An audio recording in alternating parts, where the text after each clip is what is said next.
The stock market has continued to climb this last month, and now we're entering into a bear market. For both Home Depot's and Lowe's being the top two home improvement retail companies, each of them have fallen about 30% since the beginning of the year and are now trading close to their 52-week low. So being at such a great discount right now may be just the time to buy. So let's look at some fundamentals and dividend stats to see if they're trading at a fair value.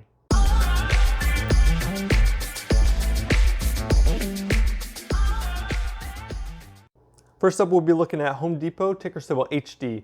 They're the world's largest home improvement retailer, and they have more than 2,300 warehouse-like stores, which contains over 1 million products ranging from home improvement to repair and lawn and garden. The largest clients they have are commercial and professional contractors. Current share price of Home Depot is $279.73.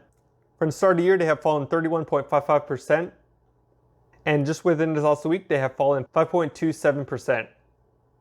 They're trading very close to their 52-week low, which was $275, falling from a high of $420.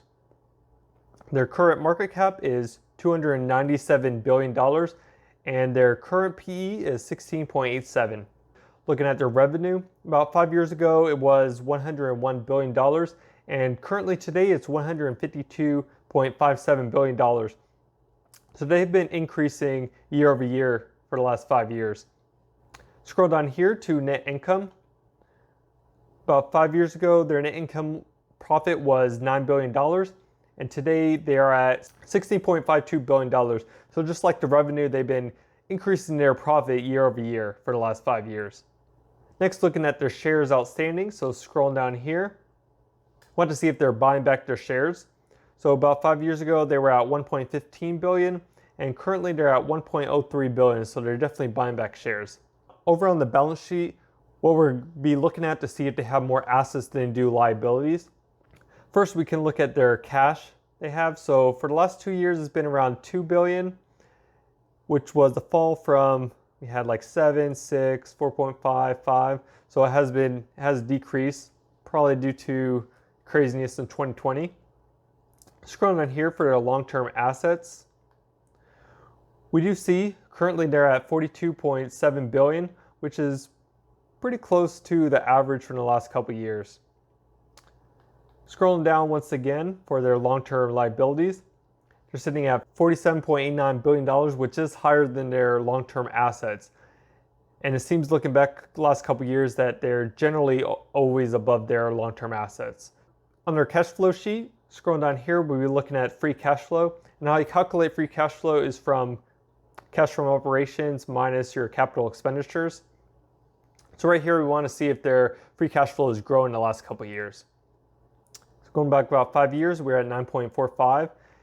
It's been steadily increasing. It had a big jump, 17 billion here. And of course, we dropped to 11.3. This increase was most likely due to the 2020 stuff that happened. We are at an average of $12.25 billion. So overall, we have seen them increasing year over year and about steady around this 11 billion those last couple of years with that big jump there. Moving on to dividends. First, we want to see if their average free cash flow can cover the dividends that they pay out. So with the average of 12.25 billion, definitely can afford the $7.17 billion that they pay out in dividends. And their dividend yield is around 2.7. Over here, looking at some more dividend stats, the dividend yield is 2.73. That will give you an annual payout of $7.60. Their payout ratio is 45%. And their growth rate for the last 5 years has been 17.57%. And they've been steadily growing that dividend for the last 9 years. Over on this growth tab, we're going to be looking at how the revenue growth is comparing to the rest of their sector. So Seeking Alpha gives it a grade of D. Being at a ratio of 6.86%, they are about 52% less than the rest of their sector. However, they are about 10% higher than their 5-year average. Over on the profitability tab, looking at its net income, we do see that their net income, being at 10.83%, is about 65% higher than the rest of their sector, and is higher than their 5-year average, being at 9.83%. Now looking at their PE, Seeking Alpha rates it a D+. being at a P of 16.87, it is about 50% higher than the rest of their sector, being at 11.22. But we are 22% lower than their 5-year PE average. Let me know if you're finding value out of this content by smashing the like button. And before we go and calculate the fair value price target for Home Depot, we'll be looking at the fundamentals for Lowe's. Now looking at Lowe's, ticker symbol LOW. They're the world's second largest home improvement retailer. They have more than 1,900 stores, and the products they hold range from home decorating to repair and remodeling. About 75% of their clients are average consumers doing DIY products. Current share price of Lowe's is $179.01. From the start of the year, they have fallen 29.94%. And just within this last week, they have fallen 6.52%. Just like Home Depot, they are close to its 52-week low, which was $175 from their high of $263. Looking down here, their current market cap is $119 billion, and their current PE is 13.14, so lower than Home Depot. Over on their income statement, looking at their revenue, about 5 years ago it was at $69 billion, and currently they're at $95 billion, so steadily increasing year over year with a bump up the last 2 years. Scroll down here to their net income. About 5 years ago they were at $3.83 billion, and steadily increased right now to $8.45 billion. So just like their revenue, their profit has been increasing year over year. Scroll down here to their shares outstanding. Looking to see if they're buying back shares. About 5 years ago, they were at 825 million shares, and they've been buying back slowly, and currently they have 660 million shares. Over on this balance sheet, first looking at the cash. So right now they have $378 billion. And that's a step up from the last year, but is down from about 5 years ago, being at about $6 billion. So they have increased there, and this is probably due to, once again, 2020. So scroll down here for long-term assets, being at $24 billion. And that's about average for the last couple years. Once again, we're looking down here for long-term liabilities. So their current liabilities is $34 billion. And looking back the last 5 years, they have always been above their long-term assets. So they are more in debt, just like Home Depot was. Over in the cash flow, scroll down here for their free cash flow. So looking at about 5 years ago, it was at $4 billion. And right now we are at $6.86 billion. So we are from a drop from last year being at $9 billion.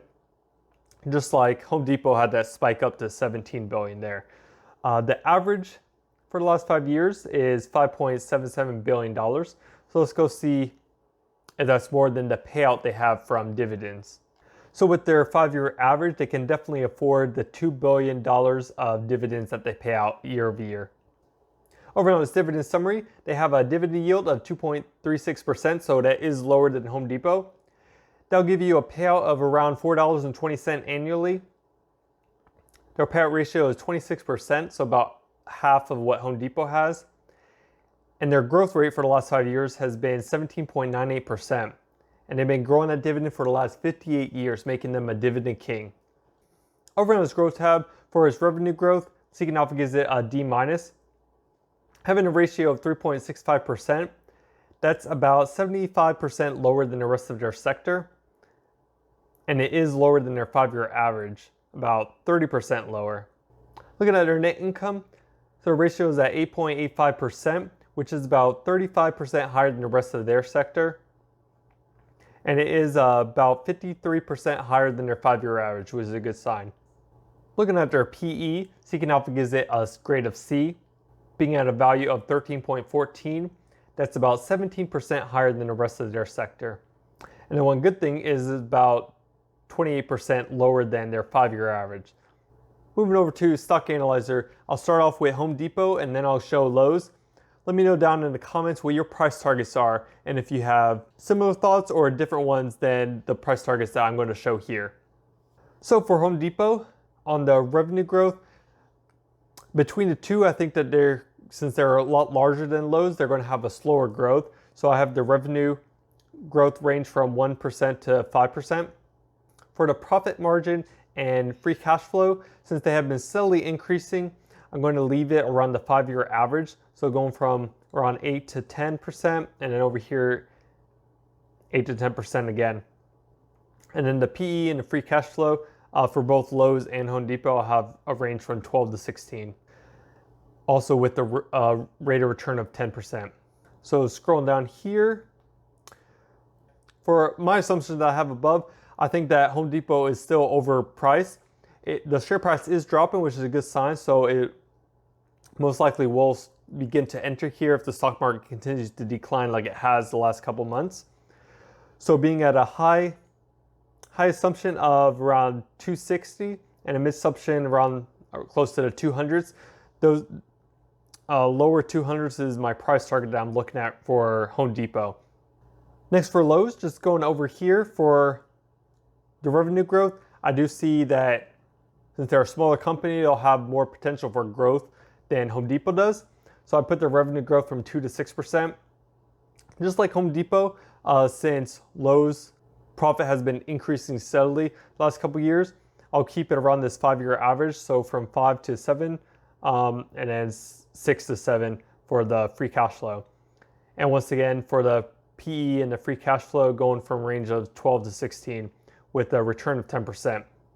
Going on here, looking at my price target for Lowe's, and we do see with the current share price of $179, we are under my high assumptions, which was the mid 190s, and I have mid assumptions of around the 130s. So definitely think that Lowe's is more of a fair value right now than Home Depot is. However, both of them, with the stock market falling, I do see both of them starting to get in the range of more of a fair value than they have been the last couple months. That wraps up my analysis of both Home Depot and Lowe's. Remember, I'm not a financial advisor, so definitely do your own research before investing in either of these. If you enjoyed the content and like to see more, check out my latest video on the top 5 fundamentals to look at first, and I'll catch you in the next video. Peace.